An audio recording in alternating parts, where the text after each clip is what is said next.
Saya ingin kaya. Oke, bismillahirrahmanirrahim. Assalamualaikum warahmatullahi wabarakatuh. Salam santun, salam hormat saya ucapkan kepada para penonton setia Kang Arya Anugrah dimanapun berada, yang mudah-mudahan sahabat selalu dalam lindungan Allah Subhanahu wa Ta'ala, dan disehatkan jasmani dan rohaninya, dibukakan rezeki selebar-lebarnya oleh Allah, dan yang menjadi hajat tujuannya tercapai, terijabah, terkabul, dan yang sedang sakit semoga Allah angkat penyakitnya dan Allah tunjukkan kesembuhan, dan yang sedang memiliki permasalahan hidup semoga Allah berikan solusi dan Allah tunjukkan jalan keluarnya. Allahumma amin amin ya robbal alamin. Oke sahabat, jadi pada kesempatan malam hari ini, malam yang sangat mencekam karena ada salah satu seseorang yang datang kepada saya dan bersedia untuk menceritakan kisah hidupnya semasa mengalami masa-masa pahit dalam kehidupannya. Tetapi beliau saat ini kondisinya tidak dapat bisa berbicara sahabat.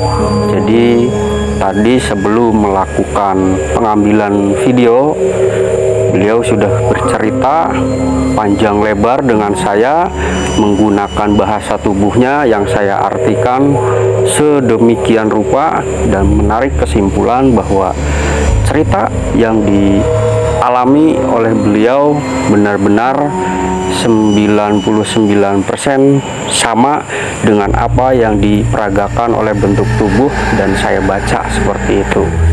Dan kali ini beliau bernama dengan Bapak Sugandi sahabat. Betul ya Bapak Sugandi?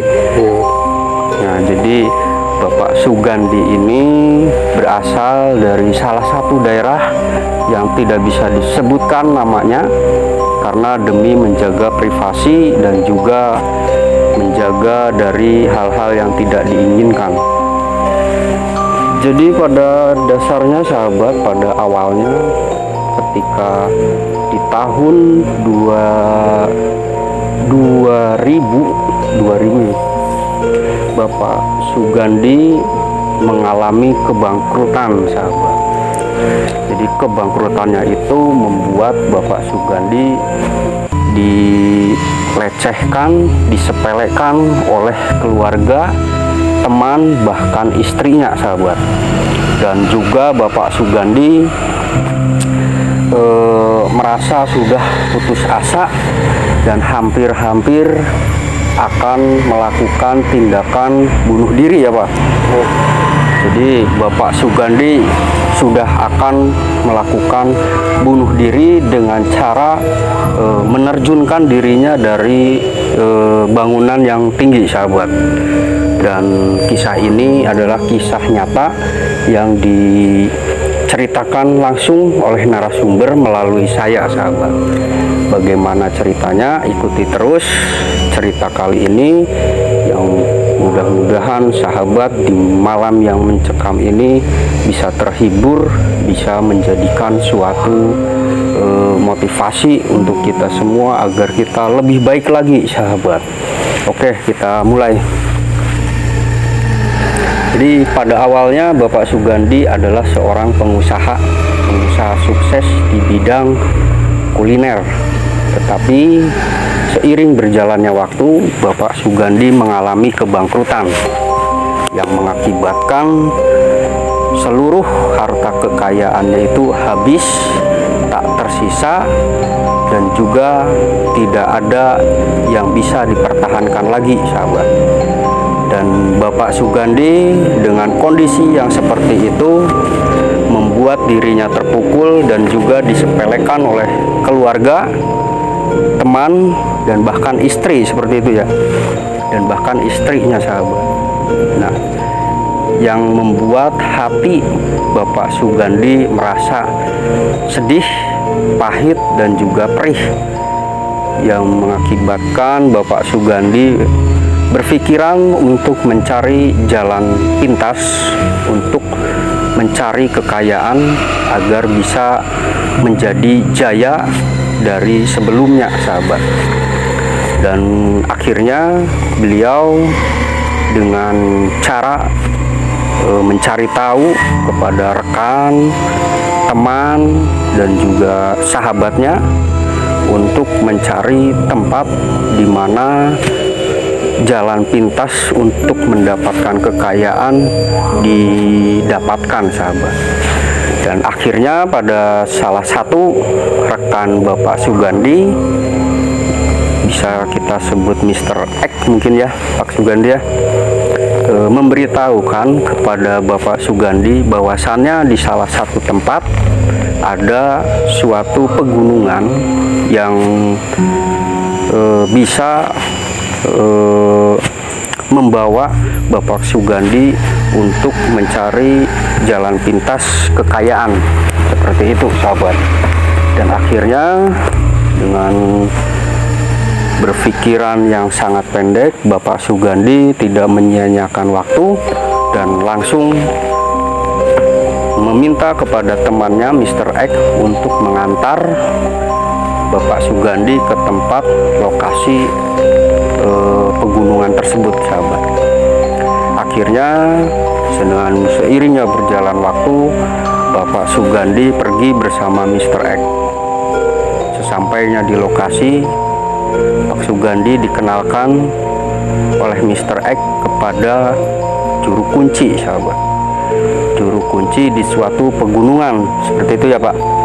Dan pegunungannya itu saya tidak bisa menceritakan nama dan tempat tersebut karena Bapak Sugandi berpesan kepada saya agar tidak membuka atau tidak menyebutkan nama daerah lokasi tersebut, seperti itu ya, Pak ya.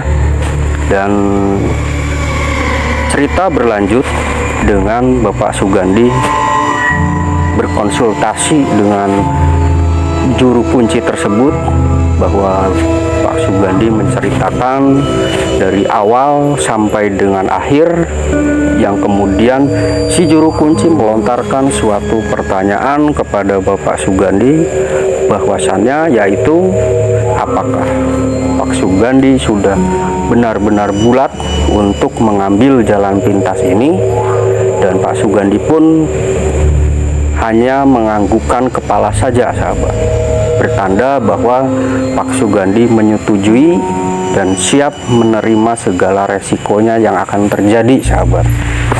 Nah, dari singkat ceritanya, akhirnya Pak Sugandi setelah menentukan waktu dan hari yang baik, seperti itu ya, Pak ya, Pak Sugandi pada malam jam 12 ya, jam 12 malam, tepat pada saat bulan purnama, Pak Sugandi dimandikan terlebih dahulu atau disucikan, seperti itu, di suatu seperti kolam. Menurut penuturan Pak Sugandi seperti kolam, tetapi banyak sekali ikan-ikan yang sangat besar-besar, sahabat, menurut cerita yang beliau sampaikan kepada saya, sahabat. Dan akhirnya setelah selesai mandi, Pak Sugandi memakai pakaiannya kembali dan berjalan menuju suatu pegunungan.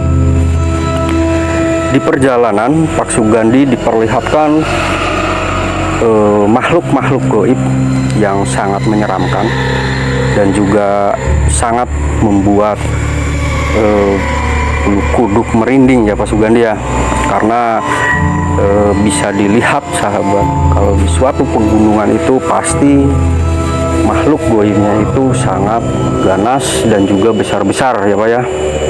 Nah, singkat ceritanya Pak Sugandi sampai di puncak dari gunung tersebut ada sebuah gua yang dikhususkan untuk bertapa Pak Sugandi di situ. Akhirnya Pak Sugandi diperintahkan oleh juru kunci tersebut untuk bertapa di gua tersebut dan berpesan kepada Pak Sugandi bahwasannya yaitu Pak Sugandi harus melakukan ritual bersemedi paling lama selama 7 hari 7 malam dan cepat-cepatnya yaitu 3 hari 3 malam sahabat. Seperti itu ya Pak ya. Kalau ada yang salah Pak Sugandi boleh menegur saya, ataupun kalau benar Pak Sugandi menganggukkan kepala saja, seperti itu ya Pak ya.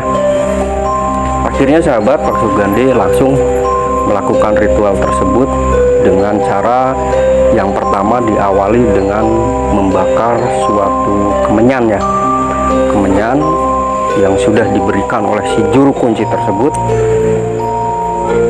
Dan akhirnya juru kunci meninggalkan Pak Sugandi, lalu ditinggalkanlah sendiri Pak Sugandi di gua tersebut sahabat. Di hari pertama Pak Sugandi masih bersemangat dan memiliki tenaga sahabat, karena Pak Sugandi baru saja melakukan ritualnya sahabat. Di malam pertama berjalan dengan lancar, tidak ada suatu halangan atau gangguan dari makhluk gaib yang ada di situ sahabat.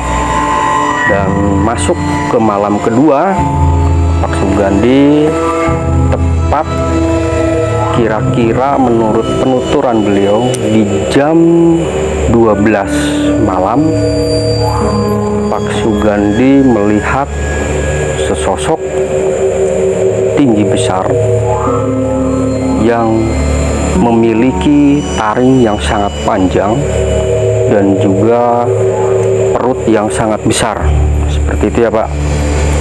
Dan sosok tersebut mendekati Pak Sugandi yang hanya berjarak 1 meter ya Pak, 1 meter dari tempat duduk Pak Sugandi tersebut sahabat. Bisa dibayangkan sosok makhluk yang sangat menyeramkan berada 1 meter di depan Pak Sugandi. Tetapi beliau dengan tekad yang kuat akhirnya bisa melewati malam kedua dengan berjalan lancar, seperti itu ya Pak. Dan dilanjut lagi sahabat, di malam yang ketiga ini sungguh sangat mengerikan karena beliau bercerita sambil mengingat masa lalu yang sangat mengerikan sahabat. Jadi di malam ketiga saat Pak Sugandi sedang melakukan meditasi dengan keadaan tubuh sudah mulai lemas karena tidak makan sahabat, ibaratnya itu seperti pati geni, seperti itu ya. Pak Sugandi didatangi oleh sosok wanita yang hancur mukanya ya, yang sangat hancur sahabat mukanya. Sosok wanita tersebut ada 7 sosok ya, 7 sosok sahabat yang mendatangi Pak Sugandi dan berkata, membuli dan juga mengejek Pak Sugandi. Bahasa kasarnya itu, kamu miskin saja, bahasanya seperti itu sahabat kepada Pak Sugandi. Tapi Pak Sugandi dengan tekad di awal yang sangat kuat, beliau bisa berhasil melewati ujian tersebut dengan baik dan juga bisa melewatinya sahabat. Dan dilanjut di hari yang keempat, kelima, keenam hingga sampai yang ketujuh, Pak Sugandi ditemui oleh sosok siluman ular yang begitu besar sekali sahabat, dan parasnya yang cantik. dengan posisi kesadaran Pak Sugandi yang menurun karena 7 hari 7 malam tidak makan. Pak Sugandi melihat dengan samar-samar bahwa sosok tersebut adalah sosok wanita yang berbadan ular, seperti itu ya Pak. Jadi sosok wanita berbadan ular, sahabat. Nah, mendekati Pak Sugandi dan bertanya kepada Pak Sugandi yang pertama, yaitu sedang apa Anda bertapa di sini? Lalu Pak Sugandi hanya menjawab dengan bahasa, saya ingin kaya, saya ingin kaya, seperti itu. Akhirnya sosok siluman tersebut bertanya kembali, apakah Anda bersedia jika dari anggota keluarga yang Anda cintai saya ambil? Pak Sugandi menjawab, bersedia. Yang terpenting saya ingin kaya. Akhirnya terjadilah suatu perjanjian tersebut di malam yang ketujuh dan diakhiri dengan sosok siluman ular tersebut menyuruh Pak Sugandi turun dari gunung dengan tanpa berhenti terlebih dahulu. Padahal waktu itu kurang lebih pukul 3 ya Pak. Pukul 3 Pak Sugandi langsung turun ke bawah karena diperintahkan oleh siluman ular tersebut. Akhirnya Pak Sugandi turun dari puncak gunung tersebut hingga sampai di rumah kunci, juru kunci. Dan akhirnya Pak Sugandi disambut oleh juru kunci dan juga rekannya yang menemani Pak Sugandi saat berangkat waktu itu, sahabat. Akhirnya Pak Sugandi bercerita panjang lebar dengan juru kunci tersebut dan menyarankan agar Pak Sugandi setelah melakukan ini pulang ke rumah menyiapkan suatu ruangan khusus, sahabat.